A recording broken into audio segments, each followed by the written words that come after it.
Hi, my name is Yamiel. Welcome to my channel. If you're new, I have experience with the event industry. I used to work for a major catering company in Miami. That was my first marketing job many years ago.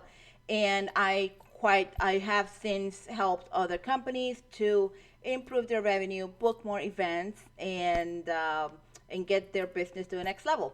So this video, I want to concentrate on the grassroots things that you can do to grow your business in the event industry. If you're a photographer, event venue, event coordinator, event planner, wedding planner, caterer, this video is definitely going to hit home, and I think you should be able to walk away with something you can do right away.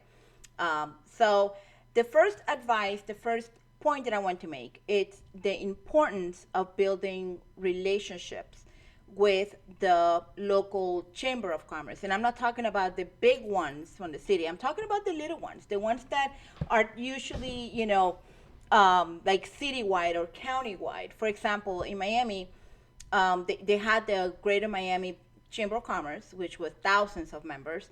And then they also had the Greater Kendall Business Association. And that was a smaller one. It actually started with the West Kendall, but then it became the Greater Kendall because they kind of started recruiting outside of just West Kendall. And that was only a few hundred people. And that group, we were able to truly participate and truly get to know each other on a first name basis. We got so much business out of that one little group that it was just phenomenal. And so one of the things that we did, we offered free catering for like 1 or 2 meetings a year. So for example, we would do like September, August, close to the holidays, so that people will keep us in mind as they're making their plans, corporate plans, and also like, the kind of after the holidays kind of thing, just to let, kind of remind them for the regular luncheons, the meetings and things like that. So it was a perfect scenario where, and sometimes we did, 'cause there were two small groups that we really partnered with. So it was the West Kendall one, and the other one, I think it was on the other side of US 1 of the highway. So it was, I can't remember the name right now, but it was a different small group. So we would do one there and then the other one. Now, a lot of people went to both. So if they, tasted our food and our service in one event, they usually would do it again in another event with another chamber type organization, business organization. So it was great. They kept us in mind all the time. And we were all on the first name basis. We got so much business out of that. So that's number one. Number two is to find events in the community that you can inject yourself in. Whatever you do, try to do it early in the planning stages. So for example, what I did is that I volunteered to be part of the steering committee for the local Relay for Life, which was organized by the West Kendall Chamber of Commerce. So I worked with vice president of banks, a couple of them from different banks. I mean, we were like on a first name basis because we met every week. All of us had certain assignments to handle, and we actually did volunteer some of the stuff, but we definitely became on one first name basis with some of the big time organizations in the area. And I wouldn't have that opportunity of being working shoulder to shoulder if it wasn't that I volunteered my time and got our name as a sponsor. You see, it truly helped to put us out there as not only an organization, but not even just doing business, we're also providing a service to the community.